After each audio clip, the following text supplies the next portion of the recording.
Yo, what's up guys, I'm back, got a review for this time. We have one of my favourite cards this year. Now I know I'm already ruining the review by saying that early on, but I can't help it. It's such a good card. It's his 94th birthday, Eric Cantona. Now, on Statson, so he's 6'2", got the high medium work rate with the 5-star skills, 5-star weak foot this time instead of the 4-star. He's right footed, and he can play the striker and the centre forward role, which is a little bit unfortunate. He's got no variety in that respect. But with that being said, he only really needs to play them two roles. Now I decided to go with the engine chem style on it, just to boost out that agility, that pace, and that passing a little bit more. And I'll speak about more about after on the positive and negative side of things. On stats then, so he's got 89 pace, 93 shooting, 92 passing, 93 dribbling, and then 93 physicals. On paper, looks like one of the most well-rounded cards in the game. Now he also has a finesse shot trait, the power header trait, the outside the foot shot trait, and he also has the flare trait. So that is 4 key traits he has on this game, which is so perfect about this card. It just makes him so well-rounded, and you'll hear me say that a lot about this card. Now, if you do want to subscribe, it will genuinely help the channel a lot. I am very close to 2k subscribers, so if you will help me towards that, I would greatly appreciate it. But if not, let me know what I could do better in the comments for next time. Now, this is a little bit of a long review, so I do apologise if the clips are a little bit long. But if you do enjoy it, please leave a like down below, and I'll see you after the next one. Peace.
So on to my other thoughts about this Cantona card. Now let's get through it then. So first me is the 5-star skills, 5-star weak foot. Now him being 6'2", it is a little bit hard to pull off some skills sometimes, but generally it's not an issue at all. Considering he's so tall, you would expect it to be a little bit clunky at times, but generally speaking, he's very, very smooth on the ball for his height, and he'll get past a lot of players very silkily with those skills. Now the weak foot for me, very, very deadly. Now I controversially said in my R9 review that this guy's got the best shooting than him, and I do stick to that. This Cantona is a better finisher in front of the goal than that R9. Maybe because he's got more turn with the finesse shot and the outside of the foot, where R9 only has the finesse.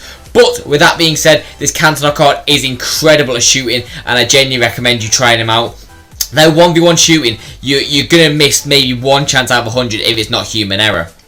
Now next for me is the pace. Now this is one of his worst attributes. With that being said, it's not even a bad attribute. That just proves how good this card is. Now overall for it, it's very, very fast. He will get through, especially that engine chem style, and burst through, especially that strength. Those defenders will not even be able to shrug him off at all, especially since he's got high aggression as well and high balance. He's generally the most beefy card in the game. You can't get him off the ball when he's past you, and it's just such an issue of a card to deal with.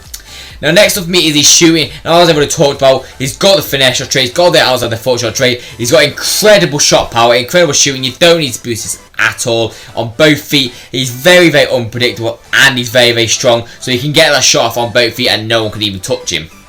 Now the passing for me, overall very, very consistent. It's not like R9s. You could play this guy cam, you could play him strike, I wouldn't advise playing him wide because of his height, but you can do because he's got good passing and also good dribbling stats. But overall, I would not advise that in particular.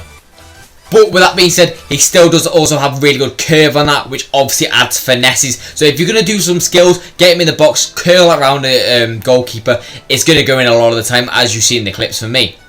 Now next for me is the dribbling. Now as I've talked about, he is quite silky even with that like not so high agility. 86 base isn't really amazing, but when you put the engine, he just grows with a different beast. He's really, really smooth, really agile, especially with that strength. He's just world class above a lot of players in this game.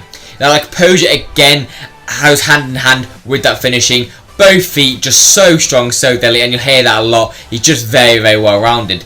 Now, this is another attribute I love about this card. He's got the aeriality. He's 6'2" with 93 head accuracy, or 93 jumping, sorry, and 92 head accuracy, which just makes him an even harder card to deal with because he's got another attribute to worry about him. It just makes him so good.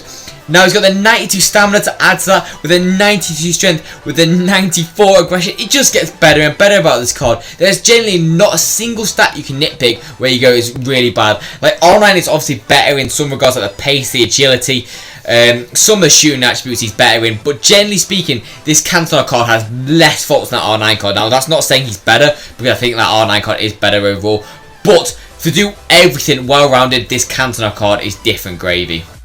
So what's my other thoughts about the card then? Now first for me, kicking it off is the pace. Now overall for the pace, I'm going to give him an 8.5 out of 10. I do think his pace is his worst attribute. Now don't get me wrong, as I've already said, it's not slow by any means, but obviously he's not going to be the fastest of cards looking at that pace stat. Now the shooting for me, 9.5 out of 10. It is borderline, no, I'm going to give it a 10 out of 10, screw it.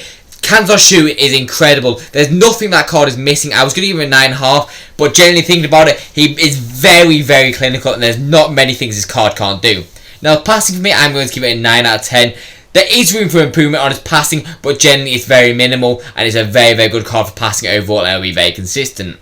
Now the dribbling for me, I'm going to give it a 9 out of 10 as well. I do want a little bit more agility on the card. I know it's been very nitpicky because he is 6'2". You do kind of want maybe like 95 agility overall. But with that being said, he still can twist and turn very nicely, and it's not too much of an issue. Now the physicals for me, I'm going to give it a 10 out of 10 as well. He's got the power header trait, he's got the high stamina, he's got the high he's got the high strength and aggression, which is perfect, with the high balance and the high jumping. It's incredible overall, so that is a warranted score. Now, on overall score from then, I'm going to give him a 9.7 out of 10. I don't think he's as good as R9, that's why I gave him a 9.9. But even during Team of the Season, he's a lot better than a lot of Team Seasons, and I mean that as well. He's generally so good. So value of coins, I know he's 1.7 million, and that's a lot of coins to be spending on a card, but I do highly recommend it for that price, and I am actually going to give him a 10 out of 10. I genuinely think this is one of my favourite cards I've ever used in FIFA, if I'm honest. But that's all for my views. Always, I hope you enjoyed. If you did, please do subscribe. It generally does mean a lot to my channel. But I've got nothing more to say, so I'll see you in the next view, and peace out, guys.